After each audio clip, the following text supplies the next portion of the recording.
The Kutu Torah Tzav, page 28, in the middle of the first column. Last thing the Alter Rebbe was explaining what happened in Kriyas Yamsuf. There was such a gili that Yam became Yabasha, and in order for that to happen, it had to be a gili higher than Yam and higher than Yabasha together, higher than Alma Diskasya, the Alma Disgalia, higher than the hidden world and the revealed world, and so on. Okay, so now we're in the middle of the page. First column. That's the whole concept of Kriyas Yamsuf.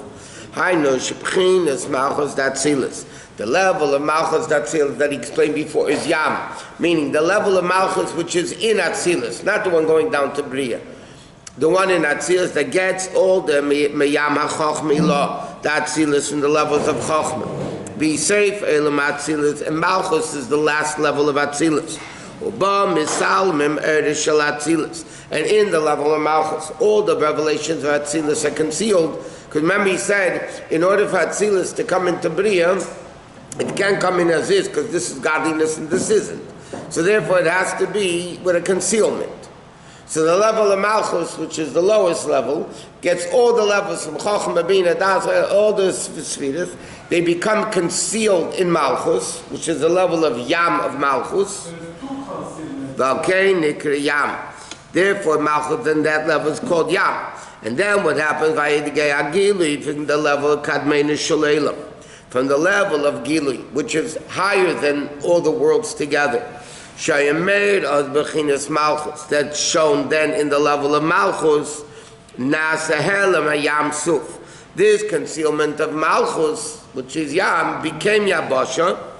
Yabahainu Sha'atmis, it is that Atzilis. That the revelations of Atzilis, as they are in Atzilis, were revealed in Biyah. You know, it's not that Malchus concealed itself when it comes into Biyah. That level of Kriyas Yamsuf made Yam, which is the level of Malchus that normally conceals the higher levels of Atzilis from coming into Bria. And now that level became Yabasha. What? Correct, that's where it became Yabasha. Okay, so now there's a parentheses until the end of the paragraph, so you're basically skipping half a page, half a column. Okay, so bottom, 3 lines in the end of the first column. This is what the Pesach says, this is the Maamar that the Pesach began with, right? The Maamar was, and the 7th day you eat as I said. And the Alter Rebbe asked the whole question. Number one place it says 6 days, one place it says 7 days. And all the questions that he asked. He says, Kriyas Yamsuf Pesach Dafka. Kriyas Yamsuf was Dafka on the 7th day of Pesach. Why? Ki Yamsuf Bechinas Malchus, Yamsuf, like he said, the level of Malchus, the Yom HaShvi. K'neida, Malchus is the 7th level. Shabbos is Malchus. Yismuch Malchuscha, Shabbos Malka, right? Shabbos Malchus. Why? Malchus, the 7 Sfiras. Yom HaRishon is Chesed, 2nd day Gvur, and so on. The Yom HaShvi Bechinas Malchus is the level of Malchus. Vasnim Shechvin is Gala. That day, because it's the level of Malchus, when was the Ruach Kodim? When was this super high level revealed? Dafka b'yom HaShvi. On the 7th day, because the 7th day is Malchus. And because Malchus is the lowest, it originates in the highest. Therefore, what is the ultimate vessel for the ultimate Gilui of Elokus? The level of Malchus. But Gilui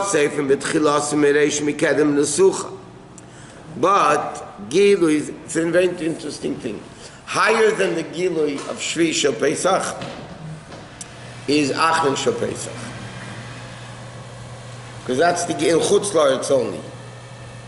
Because in Eretz Yisrael they only have 7 days. Chutz La'aretz is the 8th day. So we have the 8th day, this week's Parsha, right? Higher than everything. So we have the Gilui of Mashiach only in Chutz La'aretz. Maybe we need it. The inyan of the Haftarah dealing with Mashiach They don't say that in Eretz Yisrael. In Shvisha Pesach, they have the Shvisha Pesach Haftarah. But don't they have both days on one day? No, so... The laming, I mean. No. They don't have the Kriya of the 8th day. They do Kriya Shvisha Pesach, that's it. Okay. They don't have Sudas Mashiach on the 8th day. Okay? And it's very interesting because Shmini Atzeres is called Shmini Atzeres. Mm-hmm. The last day of Pesach is not called Shmini Shel Pesach. It's called Achri Shel Pesach. Right. All over the place. Why is it called Achri, not Shmini? Just like Shmini Atzeres is Shmini. V'yibayim HaShmini, over there, B'yim HaShmini, Atzeres Tiyalachem. Over there it doesn't say. It's not called Shmini Shel Pesach. It's called Achri Shel Pesach. So that explains Achri has to do with Mashiach and last, the ultimate, not only is it 8, but it's the last Golus and that. But the Rabbi explains, in Chabad, as everybody knows, we're crazy careful about not getting the matzah wet. For 7 days, we go nuts about getting the matzah and not getting the matzah wet. Achron Shel Pesach, we dafka go out of our way to dafka make the matzah wet. Yeah? So the Rabbi explains, because there's a bunch of halachic issues. Then what do you do with the kalim next year? How do you use the same kalim that had gebroks? You don't kasher the kalim. There's a whole issue with that. So the Rebbe explains in a very famous sikha that just like he says Shvi Pesach is the 7th day from the first day. Yeah. So Achri Shel Pesach is the 7th day of the Omer. The Omer we start the second day, the second night. So what happens on Achri Shel Pesach? You already went through the first week of Sfiras HaOmer. So you had the level of, it's the week of Chesed, but you had Chesed, Shebagavagurah, Shebachesed, Feresh, all the... So the Rebbe explains, after that Gilui of 7 days of preparation, so what happens on Achron Shel Pesach, the Gilui Mashiach doesn't allow it to become Chametz. Just like he said here, after Chatzei Slaila, the dough can't become Chametz. So in Achron Shel Pesach, Gebroks can't be an issue. Very high, Rabbi. Because of the Gilui Mashiach. It's the revelation of Mashiach. Just like when they left Pesach, yeah? Kiloi chametz. Kiloi chametz means, in Hebrew, kiloi chametz doesn't mean it could.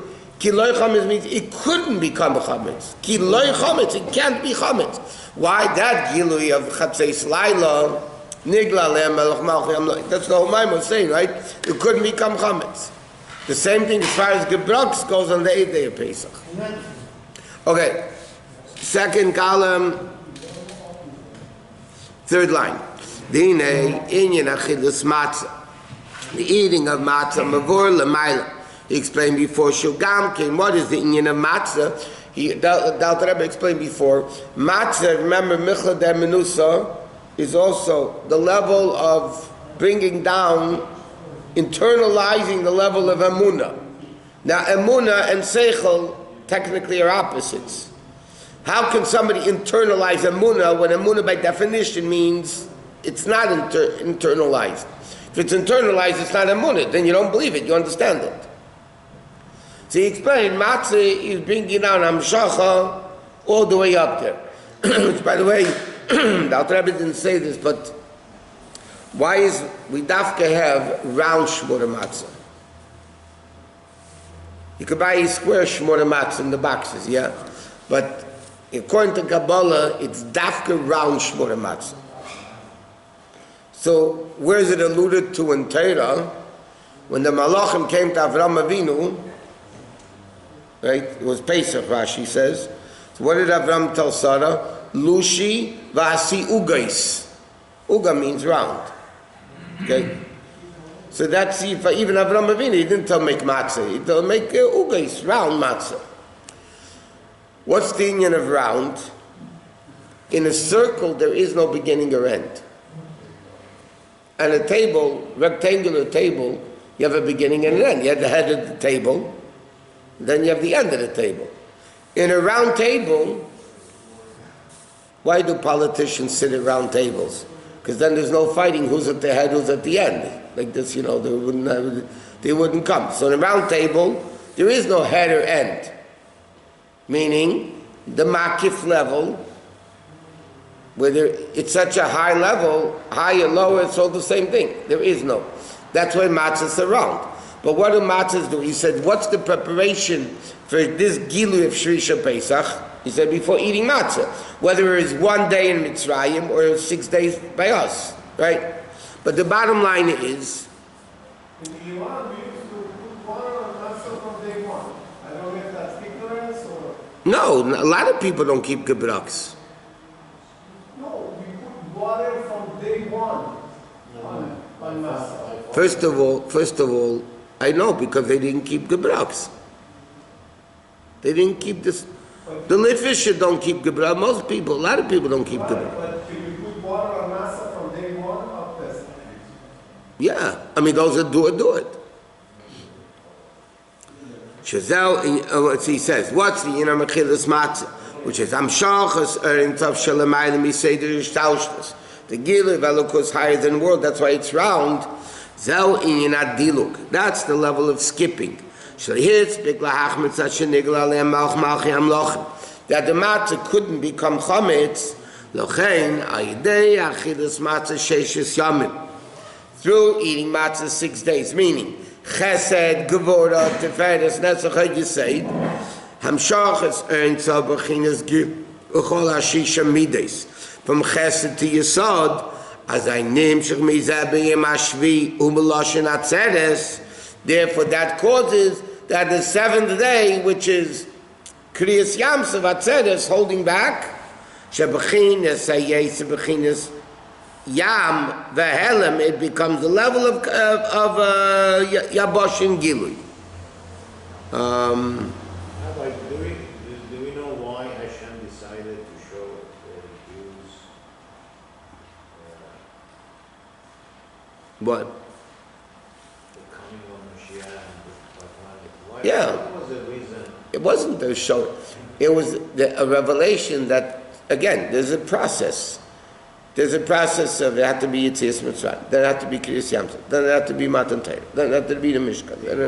Hashem knew you could not handle Kriyas Yamsuf. He knew. No, Kriyas Yamsuf we handled. Matan Torah they didn't handle. No, he just shows us that this is what is coming up. And then after that, he just went back. No, it's not, yeah, but the Jews handled Kriyas Yamsuf. That revelation, because they ate matzah for 6 days. Matan Torah was even a super greater level that they couldn't answer. The neshamas popped out of the bodies. The Gemara is called Dibur v'Dibur Parach Nishmasim. The neshamas just kept popping out of the body. But the Matan Torah they couldn't handle. But Matan Torah is a much greater gilui than Kriyas Yamsuf. But yeah, why was it only temporary? Because it gives the koyach, it gives the power for it to happen later. And now that, it elevated the Jews to a level that now they're able to get the Torah. And that elevated them to, it's a process. See, in today's world, this wouldn't work. Because in today's world, there's instant gratification, instant happiness, instant wealth, instant everything.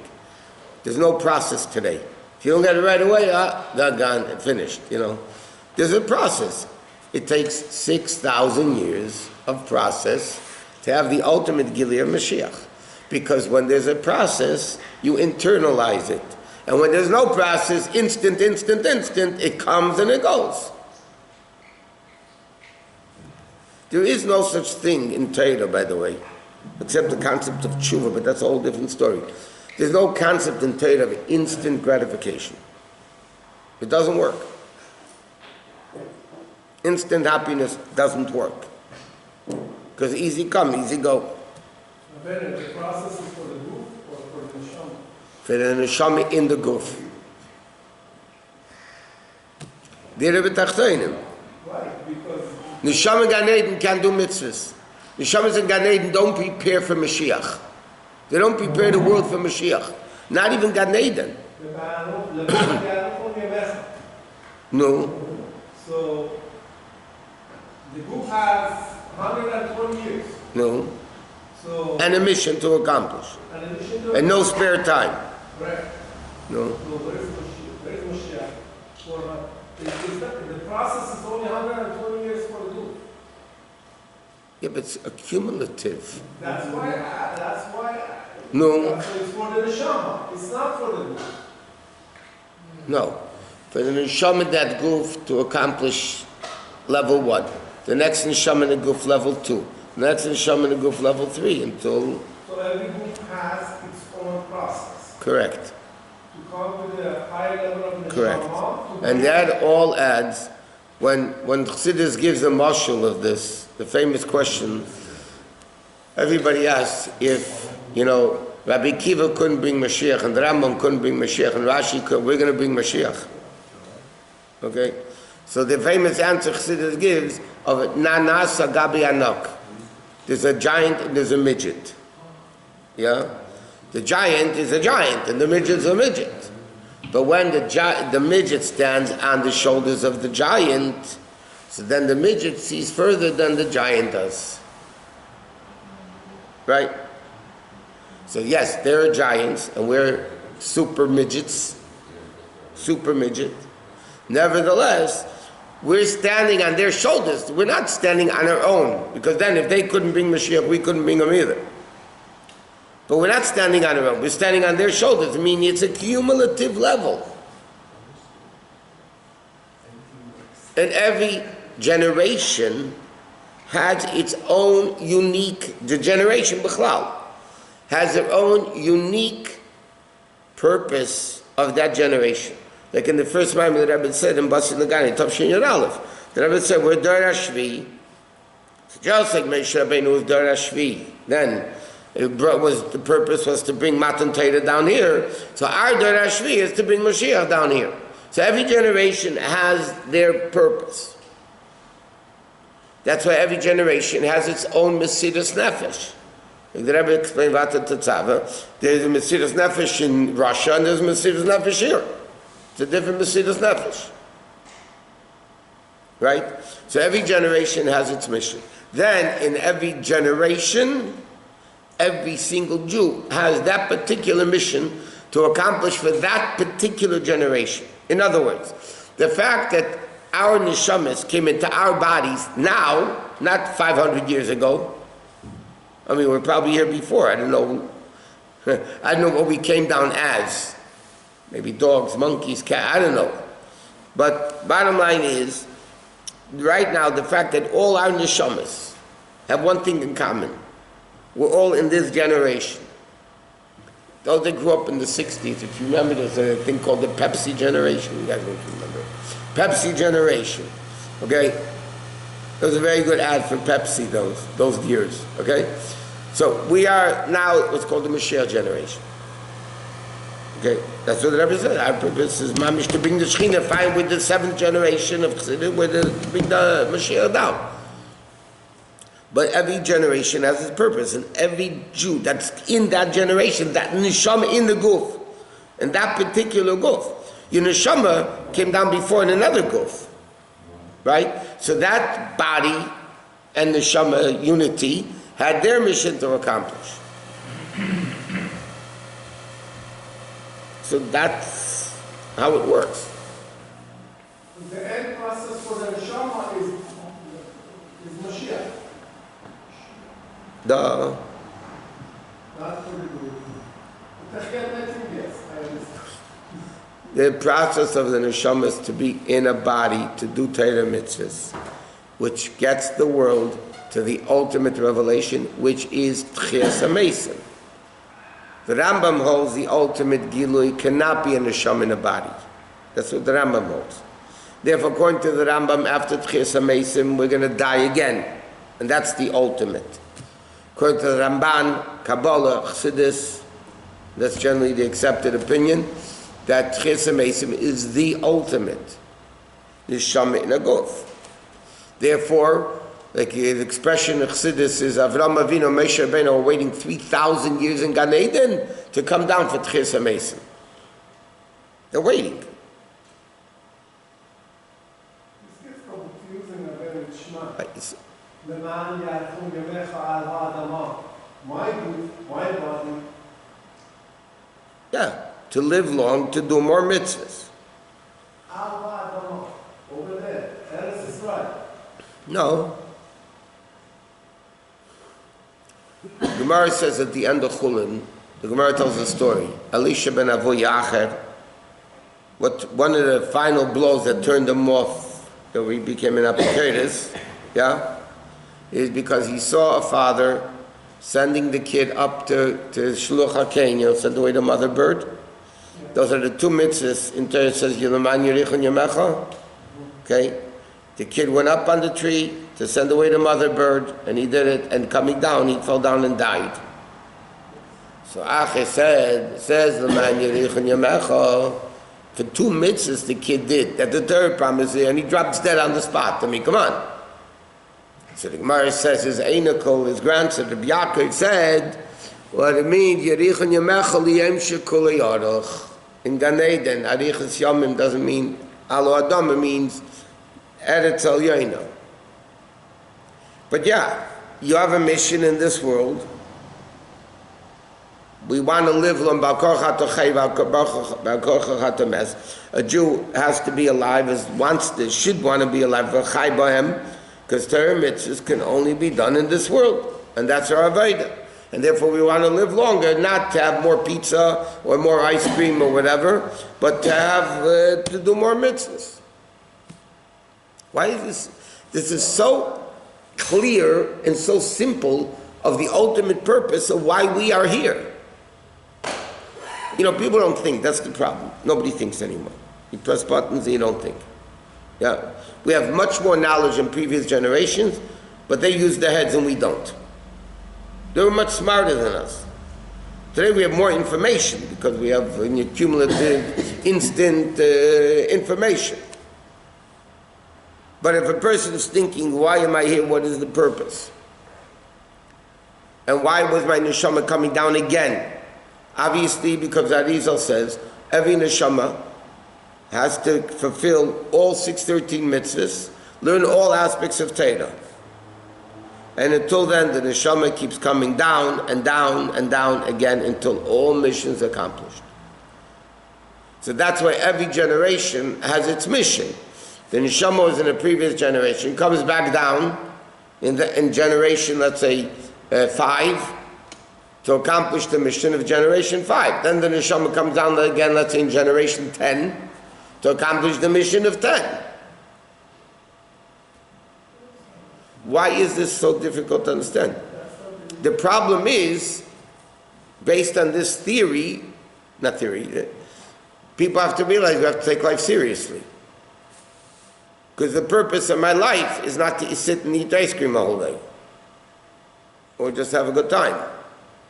There's a purpose in a mission. And that was later. Rabbi Yochanan Zakkai, the famous Rabbi Yochanan Zakkai, on his deathbed, he was crying. Okay? Gemara in Brachos. A student came to him, Rebbe, why are you crying? He says, I see before me Shnei Drachim. I see before me, he's dying, right? He saw before me two paths, Gan Eden and Gehenna. I don't know where I'm going. I don't know to Gan Eden or I'm going to Gehenna. I don't know where I'm going. And he was crying. So the question is, Rabbi Yochanan Zakkai will live to 120 years, like Moshe Rabbeinu. He did 40 days. Rabbi Yochanan Zakkai was the ultimate level of Kedusha. He doesn't know if he's going to Gan Eden and Gehenna. So Chassidus explains, when a person has a job, a business, yeah? During the day, you don't make a reckoning of how the business is going. During the day, you're busy running the business. If you're going to sit down a whole day making accounting, when are you going to do business? So how does business work? A whole day you do business. At night, when you close the business, then you sit down and say, how much money came in, how much money did I lose? Rabbi Yochanan Zakkai, in this world, the business is open. You have to grab and do more mitzvahs. You have to grab the mitzvahs. He had no time for reckonings. Rabbi Yochanan Zakkai said, okay, did I do good today? Did I do bad today? Am I going to Gehenna? Am I going to Gan Eden? He didn't have time for that. Meanwhile, he could be doing another mitzvah. He could be learning more. On his deathbed, as the expression goes, Im lo yachshav masai, If I don't make the reckoning. So now finally he sat down to make a reckoning. He didn't even realize how much good he did, bad he did. He was too busy doing it. Shkoch. Ein Ort bלבד.